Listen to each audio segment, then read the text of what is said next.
الله الرحمن আসসালামু আলাইকুম রহমতুল্লাহি ওয়া বারাকাতুহু। আমি 100% নিশ্চিতভাবে বলতে পারি আপনাদের মধ্যে যে মানুষদের ঘরে বিড়াল নেই, তাহলে এই ভিডিওটিকে দেখার পর আপনিও আপনার ঘরের মধ্যে বিড়ালকে অবশ্যই নিয়ে আসবেন। হযরত মুহাম্মদ মুস্তাফা সাল্লাল্লাহু আলাইহি সাল্লাম বিড়ালের সম্বন্ধে একটি গোপনীয় সত্যতার সম্বন্ধে খুব ভালো করে জ্ঞাত ছিলেন, আর সেই সত্যতাকে আমরা আজকের এই ভিডিওতে জানার চেষ্টা করব। কিন্তু আপনি কি এই মাখলুকের আশ্চর্য অদ্ভুত রকমের আচরণ সম্বন্ধে কোনোদিন ভেবে দেখেছেন যে বিড়ালের মধ্যে রোগ ভালো করার গুণাগুণ উপস্থিত থাকে?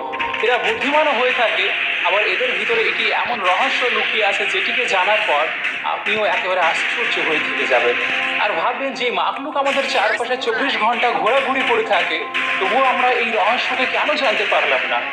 এই ভিডিওতে আমরা বিড়ালের সঙ্গে জুড়ে থাকা কয়েকটি রহস্যের সম্বন্ধে একেবারে নিখুঁতভাবে জানার চেষ্টা করব, আর এটিও জানবো যে বিড়ালকে হযরত আদম আলাইহিস সালামের পরই কেন সৃষ্টি করা হয়েছিল। তো যদি আপনিও এই প্রশ্নগুলোর উত্তরকে জানার জন্য প্রস্তুত হয়ে থাকেন, তাহলে চলুন আমাদের সঙ্গে শেষ পর্যন্ত। একটি স্টাডির মতে বিড়ালের মধ্যে একটি বিশেষ ধরনের শক্তি হয়ে থাকে যেটি অন্য কোনো জন্তুর মধ্যে থাকে না। বিশেষভাবে বিড়ালের সম্পর্কে জুড়ে থাকা সেই বিশেষ কথা যেগুলো আমাদেরকে হযরত মুহাম্মদ মুস্তাফা সাল্লাল্লাহু আলাইহি সাল্লাম জানিয়ে দিয়েছেন। আর সেই সমস্ত কথার মধ্যে কিছু কথা এতটাই গুরুত্বপূর্ণ যে বর্তমান সময়ের বিজ্ঞানীরা সেই কথার উপর রিসার্চ করে বিড়ালের মধ্য থেকে আরো নতুন কিছু আবিষ্কার করতে সফল হয়েছে। আজকের বর্তমান সময়ে আমাদের সামনে উঠে আসা এই তথ্য, যেগুলোকে আজ থেকে 1400 বছর আগে রাসূলুল্লাহ সাল্লাল্লাহু আলাইহি সাল্লাম খুব সুন্দরভাবে জানিয়ে দিয়েছিলেন, আর আজ সেগুলিকে বিজ্ঞান সত্য বলে প্রমাণিত করছে বিভিন্ন নতুন নতুন টেকনোলজির মাধ্যমে। ইসলামিক রেওয়ায়েতের মতে হযরত আদম আলাইহিস সালামের পর আল্লাহ রাব্বুল আলামিন সর্বপ্রথম দুই জন্তুকে সৃষ্টি করেছিলেন, আর তাদের মধ্যে এক ছিল সাপ আর দ্বিতীয় ছিল বিড়াল। আর এই বিড়ালের মধ্যে আল্লাহ রাব্বুল আলামিন কিছু বিশেষ গোপনীয় গুণাগুণ রেখে দিয়েছেন, যেই কারণে একজন মানুষ এর কাছ থেকে অনেক বেশি পরিমাণে লাভ উঠাতে পারে।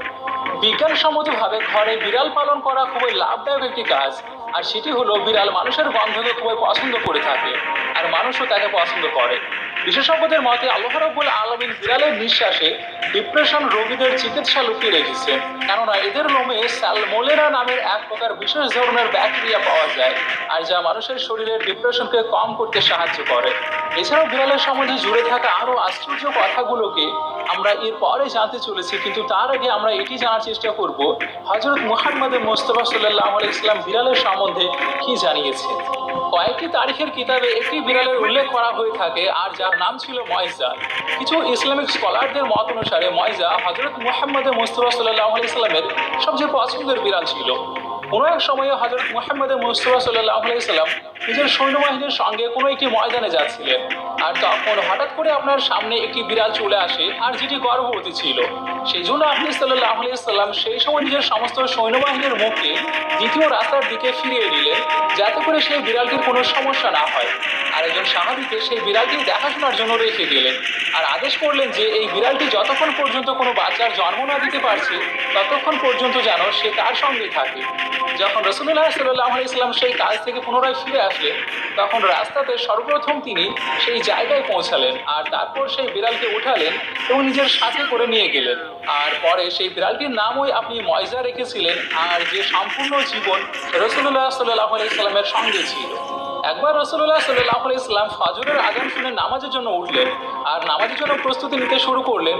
তারপর যখন নামাজ পড়ার জন্য আসলেন, তখন দেখতে পেলেন আপনার মুসাল্লাতে সেই বিড়ালটি খুব আরাম করে শুয়ে আছে। তখন রাসূল সাল্লাল্লাহু আলাইহি সাল্লাম একটি কাঁচি নিলেন, আর সেই মুসাল্লা থেকে সেই অংশটিকে কেটে ফেললেন যেখানে সেই বিড়ালটি শুয়েছিল, যাতে করে সেই বিড়ালটির ঘুম না ভেঙে যায়।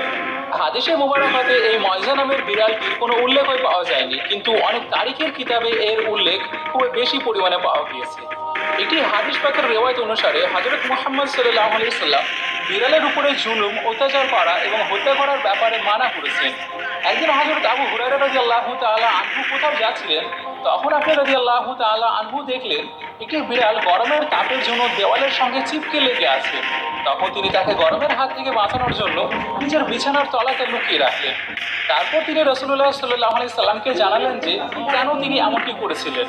তখন হযরত মুহাম্মদ সাল্লাল্লাহু আলাইহি সাল্লাম বললেন, এটি মহিলাকে শুধুমাত্র এই জন্যই জাহান্নাম থেকে বাঁচিয়ে নেওয়া হয়েছিল, কেননা তিনি পিপাসিত বিড়ালকে পানি পান করিয়েছিলেন। সাইয়েদানা আব্দুল্লাহ বিন